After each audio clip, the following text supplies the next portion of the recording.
Hi FRC fam, it's Shai. And Rap. Yes, and we welcome you to our Lenten episode entitled Seeing Lent Through New Lens. Yes.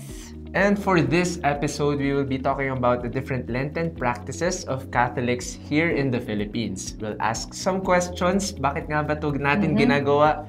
Why are they important? And at the end of each practice, we'll rate them accordingly if they are G na G friendly for our families. Dahil nga, nasa family, Rosary Crusade tayo.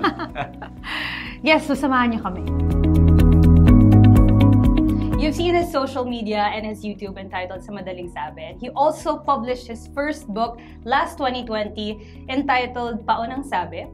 And he's always present in social media, always collaborating with different content creators, Catholic content creators, and also Catholic organizations. And he's also the first Asian and first Filipino priest in the #1 Catholic app, Hallow. So let's all welcome Father Franz. Hello! Hi, Father! Hello, Father. Hello! Welcome. Hello, Rap. Hello, Chai. And thank you for inviting me here. It's a pleasure. It's a joy to be with you today. Same, Yes. Father. Magchichikahan lang tayo for this episode. And actually, Father, I heard from how Chai introduced you, you're very much involved in social media. Yeah. And a lot of that digital space, digital ministry. Can you share to us how you got involved? Do you want me to tell the whole story? Perhaps one episode is not enough. All right. I think 2 parts na pala yung episode natin. Yeah, I'm happy to be here because I think this is my giving back to FRC because I think the idea of going into the media ministry came from what I watched from the FRC programs when I was young. Once Upon a Saint, Ayon kay Father Sok. These programs inspired me as a young kid to be engaged in the church, to be to be nourished in my Catholic faith, and to dream that someday I can do what they do. They inspire people, they propagate the faith through media. That's where I started. When I entered the seminary, yun na din yung naging, yun na din palagi yung work ko, related lagi sa media. Later on, I am being led by God to this ministry, starting from that dream of being like Father Sok, going in front of the camera, Father Sonny Ramirez also, during that time when I was young. They shared the word on camera. And then later on, I really did not imagine myself that I would be facing the camera. Before, I would just post them on my personal wall. But many people are asking me, make it public. And then many people are adding me. I don't want that. I don't want that. So because people I don't know, I just don't want to add them. So I put up my page.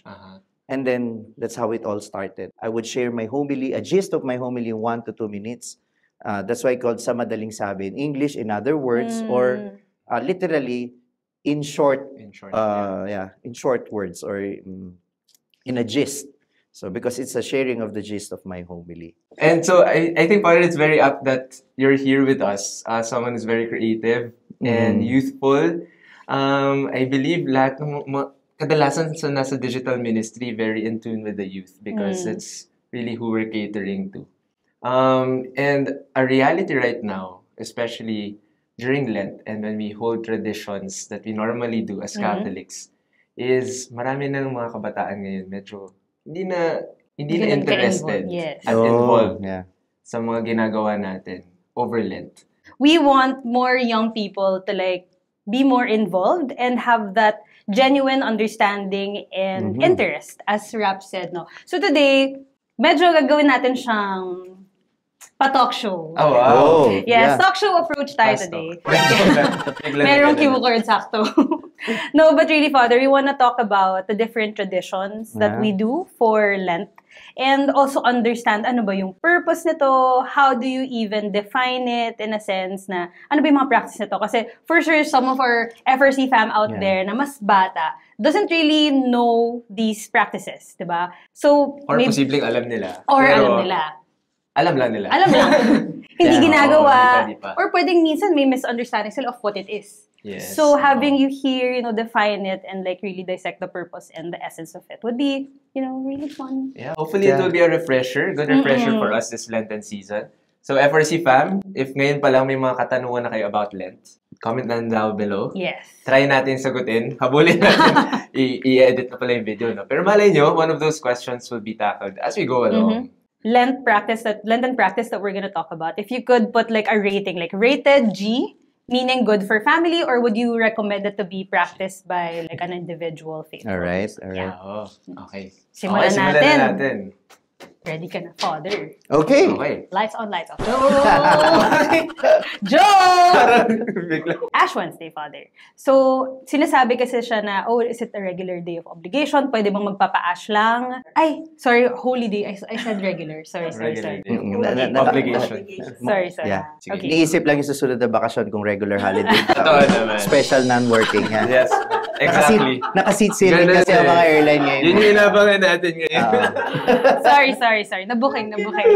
Ano ba yung ginagawa pag Ash Wednesday? Pwede ba magpa-ash lang or kailangan mag-mass? Alright, during my Ash Wednesday Mass. If you come here just to receive ashes, wala ba kayong ashtray sa bahay ninyo? Wala ba nagsisiga sa kapitbahay niyo? Just get the ashes. No, we come to the church to receive ashes because it's the signal of the start of Lent, the season of Lent. It's a 40-day period of preparing ourselves for the celebration of Easter. And during that time, we recall, we appreciate, and try to understand again the salvation that we have received because of our Lord Jesus. And the call of Jesus, the one of the fruits of baptism or the effect of baptism that we receive, that we are preparing to renew on Easter time, is the gift of being forgiven, the gift of being saved. Why do we need forgiveness? Because we have sinned. And in baptism, we have been forgiven. But we are still sinful after baptism because we commit sins. Kasi ang nawawala lang naman sa binyag, yung kasalanang minana natin at lahat ng mga kasalanang nagawa natin bago tayo binyagan. Pero pagkatapos tayo na binyagan, yung effect ng original sin, which is what we call concupiscence. I-google nyo na lang kung anong spelling nun, ha? Okay, concupiscence, no? Yun yung hilig sa kasalanan na hindi nawawala or hindi nahuhugasan ng binyag. It is, concupiscence is not something washed away by the waters of baptism. Only the original sin and actual sin. So kahit matapos kang mawalan ng kasalanan sa binyag, mahilig ka pa rin sa kasalanan. That is why in Filipino, we have this, bakit yung, kung ano yung bawal, yun pa yung masarap. Gusto kong bumait, pero di ko magawa. Exactly. That is concupiscence. That is concupiscence, that you want to be good, but you just can't. Hindi tayo unang nagsabi niyan. Si St. Paul unang nagsabi niyan, di ba? Kaya sasabihin ng pare, remember that you are dust, and then to dust you shall return. That we are just saved by God. We are just forgiven by God because of our sins. And that dust, that ashes, represents how we are destroyed by sin. Kung paano tayo sinisira ng kasalanan. Pero sabi nga ni Father Mike Schmitz, no, isa sa mga kasama naming pari sa Hallow, sabi nga niya, the ash is a reminder of sin, but the cross is a reminder of our salvation. So, going to church on Ash Wednesday is not just to receive ashes, but to be reminded of that forgiveness we have received and the forgiveness that we should continue to receive every time that we sin, especially in the sacrament of confession, in the sacrament of reconciliation. So, the trumpets are blown in Ash Wednesday saying, repent and believe in the gospel. For young people, I would say, I said masses in universities during Ash Wednesday. And what I asked them as a dare for that day, to fast from social media flexing, to fast or refrain from cloud chasing by posting their ashes on their foreheads. So I asked them, if you are sincere about the meaning of that ashes, and the meaning of those ashes are, you are sinful and you are in need of God's grace, if you are sincere of repenting of your sins, if you are sincere of asking God's mercy, and then keep it to yourself and understand what those ashes meant. But really, Father, no, kasi it's nice what you said na yung whole social media flexing, kasi it's also very timely na kung paano natin ginagamit ang media nowadays is also very different. So, I think that understanding na, ginagawa mo siya but you really know kung ano yung essence nun. Diba? Parang maganda lang siyang maalala. I share the sentiment with you, Father, na parang pag Ash Wednesday, uy, back-to-back yung mga misa pero punuan yung mga simbahan. Minsan lang ganun. Pero kung tutusin, actually maganda na rin na may ganong point of remembrance na, it's Ash Wednesday once again. To dust we shall return. So, Yeah. yes. Yeah, and to answer the concern, sorry, I forgot to answer that concern. Whether you go to church or not on Ash Wednesday, no worries, it's not a mortal sin. But we are encouraged to go in church so that we can appreciate this ritual. Father, rate natin ngayon yung Ash Wednesday and like the practice. Yeah. So, rated G ba to? Rated something else? All right. Well, absolutely, it's rated G. G tayo dyan. G. Yes. G lahat. G for all. For Yes. families, for barkadas, for all. Gusto namin malaman, no? Kasi ano ba yung technicalities ng fasting and abstinence? Kasi kunyari, di ba, it also involves yung eating of meat.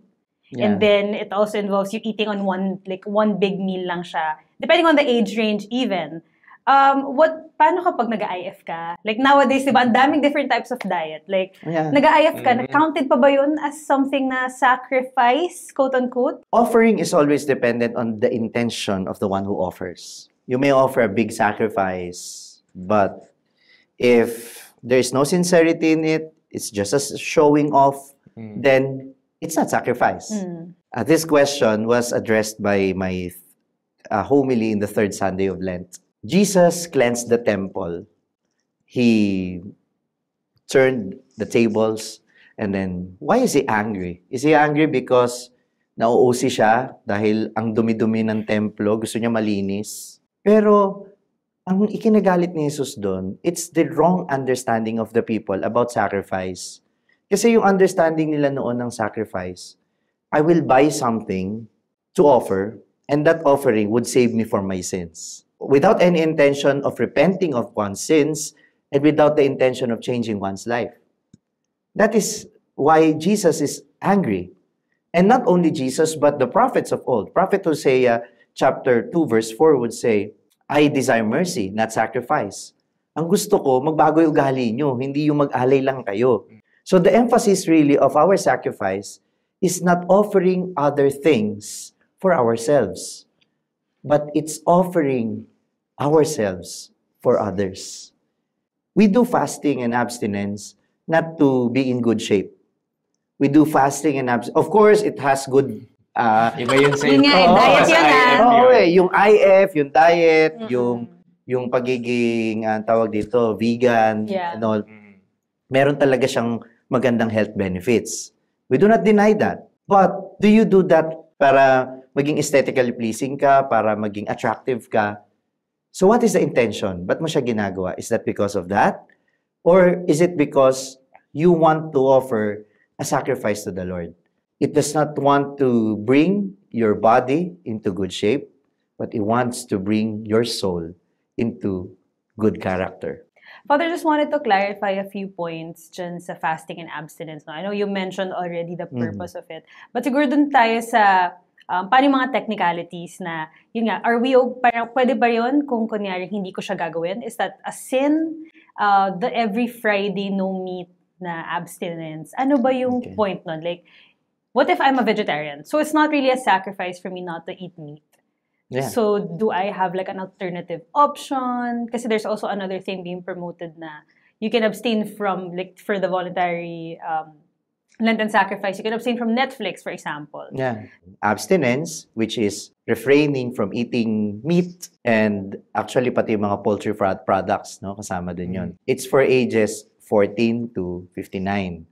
And yung fasting, ang ibig sabihin naman nito, ang kakainin mo lang ay one full meal sa isang araw. It is for ages 16 to 59. So, ang obligation natin ay gawin ito ng Ash Wednesday and Good Friday. Kapag na-violate mo yon, generally, as a general rule, you commit mortal sin. But, there is also recommendation to do the abstinence, yung pag-iwas sa karne, every Fridays of Lent. Natawa ako kasi merong nag-invite sa akin, Father, doon ka mag-lunch namin. Sabi ko, Friday of Lent ngayon, huwag kang mag-alala, Father. Ang ulam natin, munggo. Sabi, Father, ito na, kain na. Pagbukas ng munggo, may chicharon sa ibabaw. May sprinkle ba? Yeah. Hindi naman daw kasi. Well, sometimes we do these things superficially. Na para bang, wag lang masabing hindi natin nagawa. Then we lose the point and we lose also that spiritual merits of doing the practice. You talk about yung ibang mga sacrifice na pwedeng gawin. No? Hindi siya alternate eh. Kasi sabihin ng iba, hindi ako nakapag-fasting, pwede bang gumawa na lang ako ng mabuti? Non-negotiable yun kung talagang kumbaga talagang alam mo na hindi mo dapat ginawa, pero ginawa mo pa rin. Pero kung halimbawa na wala talaga sa loob mo, you're not conscious about it, hindi siya ganun kabigat na kasalanan. Hindi siya magiging grave sin. Kasi nakalimutan mo lang eh. But if you're conscious about it, ikaw yung makakaalam sa sarili mo yun, then it becomes mortal sin. Ngayon, abstinence on Fridays, that is optional. So you do not commit mortal sin kapag kumain ka naman ng karne on those days. But it would be spiritually beneficial for you. Bakit? Kasi nasusustain mo yung spirit ng Ash Wednesday hanggang Good Friday. At least once a week. Because that is the day of the Passion of our Lord.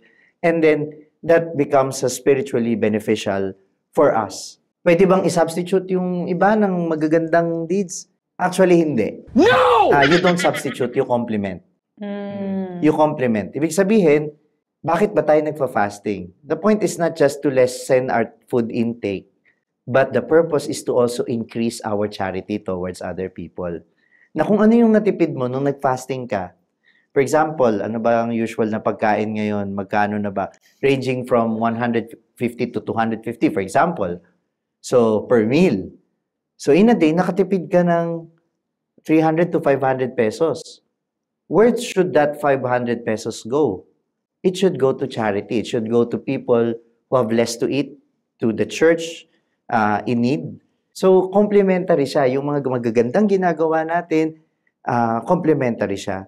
Then, yung iba pang forms of abstinence, no? There could only be one fasting. Yun yung pag-fasting natin sa food. Pero yung iba, abstinence, ibig sabihin, iniiwasan natin yung mga bagay na pleasurable. Like yung watching TV too much, or yung social media, scrolling, yan, bawasan mo yan. And again, may purpose yun. Bakit i-refrain mo yung sarili mo sa paggawa ng mga bagay na yon? So yung oras mo doon, pwede mo namang i-google sa prayer. Kaya pag tingnan nyo, magfu-full circle siya. Magkakaugnay yung fasting, prayer, and almsgiving.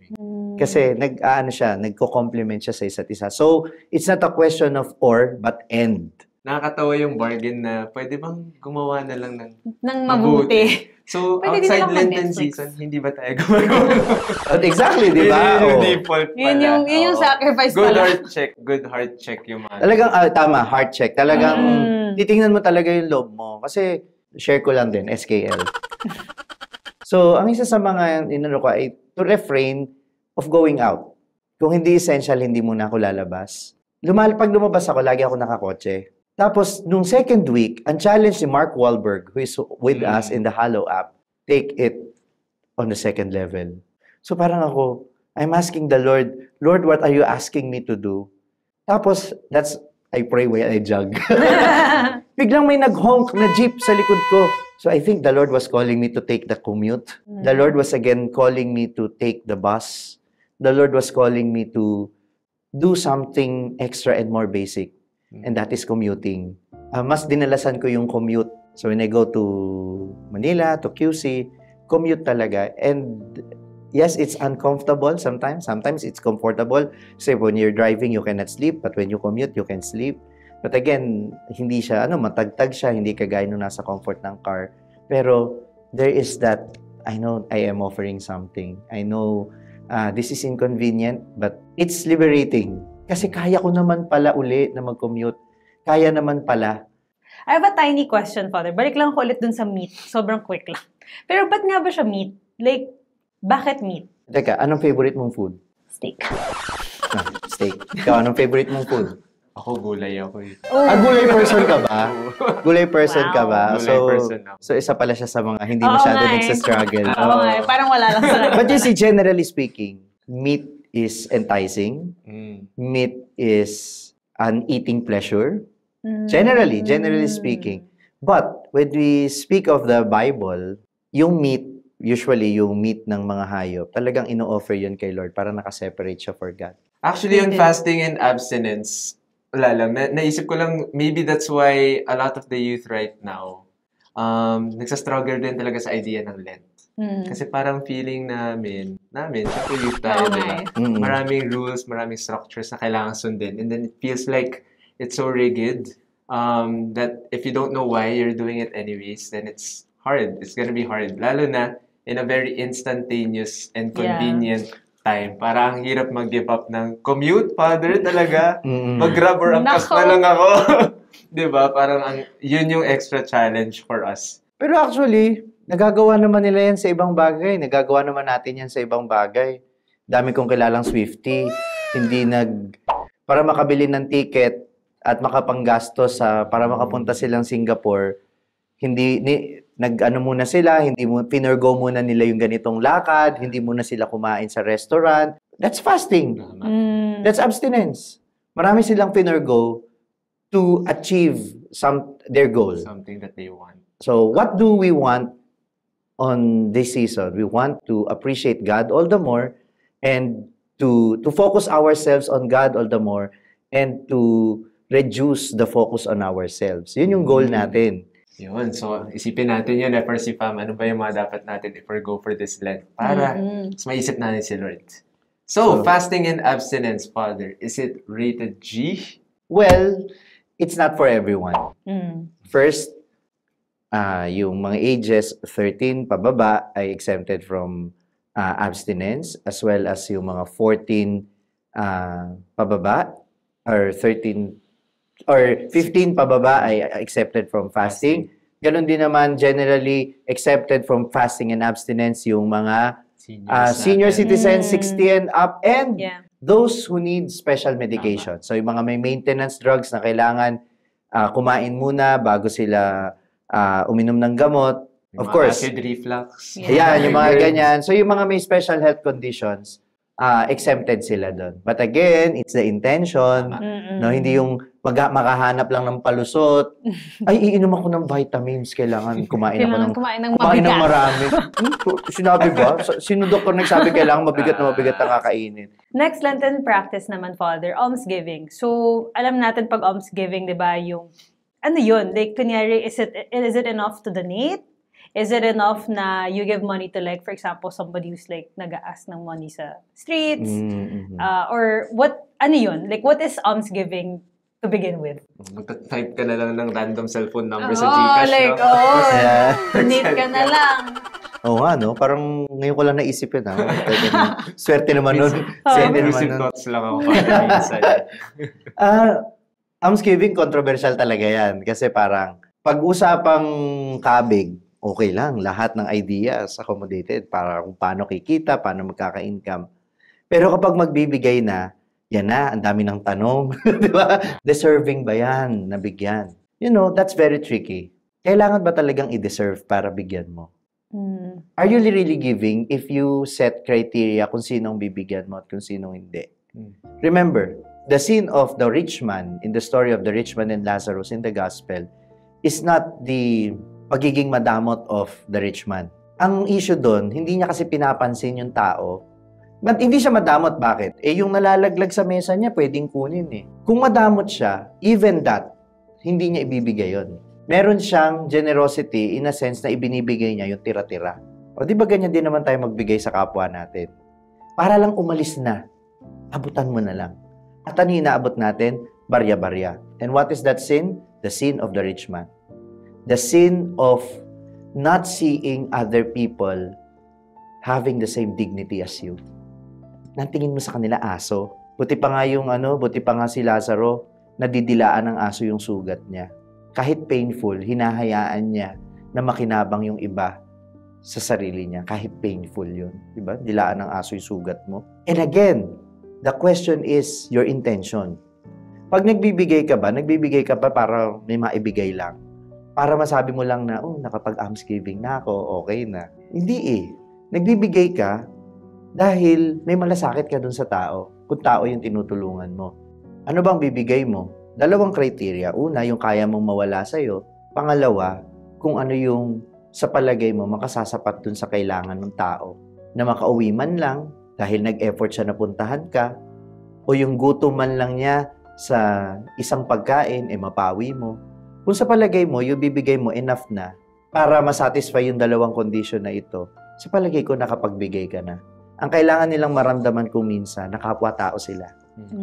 Minsan niya nakachamba na ako sa sobrang kwentuhan namin, nawala na sa loob niya na pera yung hinihingi niya. Kasi Usap lang pala. Kasi naramdaman niya yung malasakit. Naramdaman niya yung malasakit. And for them, sometimes it's enough. Ang daming forms of almsgiving. But the basic idea of almsgiving is that you treat other people the same as you. Loving your neighbor as yourself. Di ba yun? We contribute also to the needs of the church na dati, sanay ka na ₱5 piso lang yung hinuhulog mo sa collection. Laki-lakihan mo naman ngayong Lenten season. Mga 6 pesos na. 6 pesos. Sabi nga nung joke sabi nung nanay ang init-init naman dito sa simbahan, ang dumi-dumi pa. Ganyan. Ang dami-daming comment. Sabi nung bata, Mama, huwag ka na nga maingay. Piso lang naman hinulog mo, dami pang reklamo. Oh my gosh, yung piso. Diba? Kapag dating naman sa Diyos, ang pamantayan dyan ay hindi kung ano yung maluwag sa'yo, kundi kung ano ang tingin mo sa Kanya. At kung ano yung kaya mo. You don't give what is convenient for you. You give what God deserves from you. And remember, it also came from Him. Tanda ko yung... Speechless. Speechless. Magkano hinuhulog niyo sa kolekta?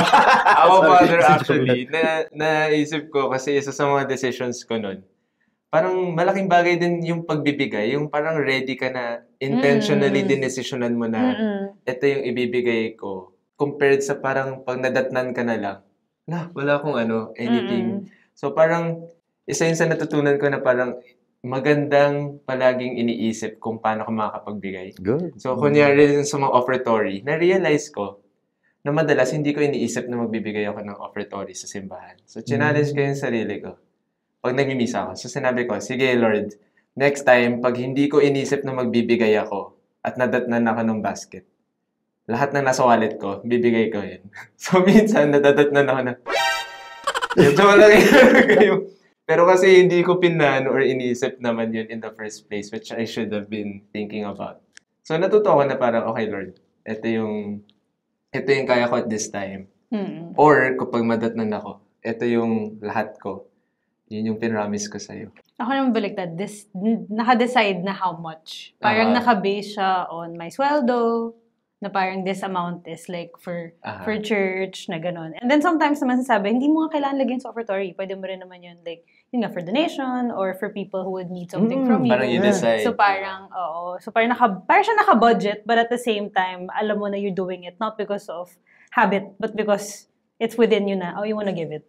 Yes, Father, now it's time for your rating. That's certainly a rated G. Because everyone can be generous. G for generous. G for generosity. Giving. And G is for it's generally for everyone. Wala daw mayaman na hindi nangangailangan at walang mahirap na hindi makapagbibigay. Let's move on to the next tradition, Father, pabasa. Is it something you have to do? What's the point of it? Kailangan ba talaga yung tono is medyo malungkot na... Alright. Ano yun? That's what's nice. the point of it? Well, this is a unique Filipino tradition during Holy Week. Actually, if I'm not mistaken, it has been declared as a cultural treasure of the Philippines. Yung pabasa. Kasi this is very unique to us. The passion narrative and reflections of the authors of Pasyong Mahal are being sung. Not only in provinces, masyadong stereotypical yung sabihin na, sa probinsya ginagawa yan. No, you go to the streets of Tondo, you go to the small alleys of Manila and you can hear people doing the pabasa. Because remember, Metro Manila is melting pot of all cultures and they bring their cultures there. So you will hear, kaya it's very stereotypical na sabihin na, sa city walang pabasa. Meron. So it's still all around the Philippines, no? You don't have to do it. You can be saved without doing it. But for some, it's spiritually beneficial. For me, it's beneficial. Okay, let's put it this way. Swiftie ka ba? No. Ikaw, Swiftie ka ba? Hindi rin. Ay, wala. Hindi wala Wrong pa crowd. No, but like a Sorry. lot of my friends, I know naman her songs, Yeah. a lot of her songs. A study was made. Why are these songs? What are in these songs that young people can relate to it? Because these are stories. I think the inspiration of the songs came from the story of her life, Mm-mm. Yes. which could be your story, or my story. Yeah. So it's relating. What makes it in is not only the sound, Yeah. but the message of the Yeah. song. The same goes with the pabasa. Kasi if you will just try to read the text, of course, it is written in malalim na Tagalog. Yeah. No? Kaya nga there's some discussion if is it about time to update it, to make it more appealing to the young people. But there's something in it that connects the message of the gospel to the lives of the traditional Filipino families. For example, there's this interesting part of Mary accusing the disciples, confronting the disciples for not telling her what has been told by them, to them by Jesus. Kayo lagi kayong kumakain, pinagluluto ko kayo. Typical Filipino house, pag may bisita yung kaibigan, pag bisita yung mga kaibigan, aasikasuhin ng nanay, pinagluluto ko kayo, meron na palang mangyayari sa anak ko, hindi ko pa alam. So, di ba very Filipino, mom, yung dating? And you cannot find that in the gospel. That is the reflection of the one who wrote that, trying to relate and to humanize the biblical characters into our own context as Filipinos. Mary even confronted Judas in particular. Sabi niya, ikaw, pinakain pa man din kita, anong ginawa mo sa anak ko? Wow! You cannot find that in the Bible, but it's a reflection, again, to humanize, para magkaroon ng maintindihan, mas maintindihan ng mga Pilipino kung ano yung nasa gospel. So it's a gospel reflection sung in traditional tones. Parang Swiftie songs na kaya siya nagiging relatable, it's not just because of the tone, of course, that adds up, but it's because of the message of the song. So, pabasa is still relevant kung mag-exert lang talaga ng extra effort to understand it. It's relevant also not only because of the message, but because of the element that it gathers the community. Pag may pabasa sa mga baryo, o sa mga iskinita, o sa mga bisita sa mga sitio, minsan, ini-sponsor yan ng isang pamilya o isang angkan. So, yung buong angkan, nagko-contribute sila para makapagpaka. Kasi ang pabasa, hindi lang naman binabasa yan. O, during breaks, Whole event yan. Oo, may pakain yan. May meals. May pakain yan. May salabat pa on the side. Yes, di ba? So, para siyang celebration.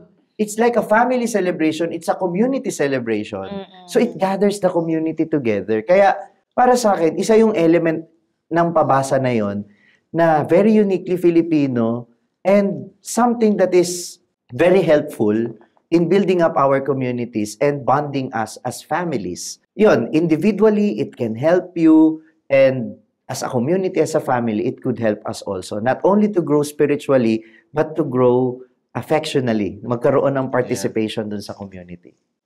Very family. Very family bagay na bagay sa atin. Yeah. Pero Father, kailangan talaga ganun yung tono? Like, or pwedeng baguhin yun? Actually, ngayon, acceptable naman yung mga tones na Taylor Swift, ganun. To the tune hindi of- hindi Hindi pwede yun. Kasi you have to, of course, respect is due not only to the message, but respect is due also to our elders. Parang ginalang nila yon for some time that they use traditional tones and tones related to the church. Mga charismatic songs nga, ginagamit ng tono yan. Basta yung tono ay ano pa rin, yung kumbaga related pa rin kay God. Hindi siya secular. Kasi parang, for example, yung body of Christ at saka yung blood of Christ, pwede mo bang ilagay lang yan sa ordinaryong mug at saka sa ordinaryong plato? Siyempre, that is something sacred. Yeah. That is something holy. So, ganun din yung pabasa. Yung mga sinasabi doon, holy yun and sacred. So, hindi mo siya pwedeng itonohan lang ng something na alam mong ginagamit din sa iba. Acceptable yung mga kantang pangsimbahan. Hindi naman lahat ng kantang pangsimbahan ay malungkot. Tapos hindi na lahat ng tono na ng pabasa malungkot. Pagka Easter time nga may tono na kami na tarararan tarararan tarararan tarararan. Hindi nyo lang narinig siguro yung tono na yon. Pero that is a joyful tone. Sa bawat stanza, sa bawat episode sa Passion, actually, merong mga tono na bagay doon. We only have to explore. May nag-aral na niyan sa isang conservatory of music na kinumpile niya yung lahat ng tono. And actually, it can fit into what is being said in the message. So ngayon, Father, rating natin for Pabasa is? It's rated G. Rated Yeah. It's for individuals, it's for family, and it's for community. Oh, Okay. napakaganda nga nung imagery ng coming together to listen to the story of And to sing, and to and sing, to sing and participate. and to eat also. Huwag natin, Hindi mawawala nakakalimutan yun. yung eat. Kailangan Hindi lang busog ang mga Pinoy. spirit, pero kailangan Yeah. busog din ang Yung siya. iba, babasa lang ng dalawa, kakain na. Ganun. Pagod na ako. Oo. So I've been telling you about Hallow app, and I encourage you to download the app, especially this Lenten season, kasi ang daming content dito na personally nakakatulong sa akin kahit pari na ako, and for sure mas makakatulong din sa inyo at sa inyong pamilya ngayong Lenten season. This app is the #1 Catholic meditation app sa buong mundo at ginagamit na ito ng over 2 million Filipinos worldwide. Maririnig ninyo yung mga reflections ko sa gospel araw-araw sa pagninilay ngayon sa Hallow app. At nandito din yung mga contents ng mga kilala natin kagaya nila Bishop Milo Vergara, Cardinal Chito Tagle, marami pang iba, Bishop Robert Baron, Father Mike Schmitz, at yung boses ng Jesus sa The Chosen, yun din ang boses na maririnig ninyo nagsasalita sa gospel, si Jonathan Rumi. Pag dinownload niyo yung app using my link, that is hallow.com/FatherFranz, makaka-receive kayo ng 90-day trial version para matapos ninyo yung 40-day challenge ngayong Lent. So, it's not too late para humabol sa challenge na ito, and of course, para ma-access ninyo ang mga content ng Hallow app. So, ano pang hinihintay ninyo? I-download na. And you can also follow my social media platforms on YouTube, Facebook, Instagram, and TikTok. Hanapin lang ninyo yung Sa Madaling Sabi ni Father Franz Dizon.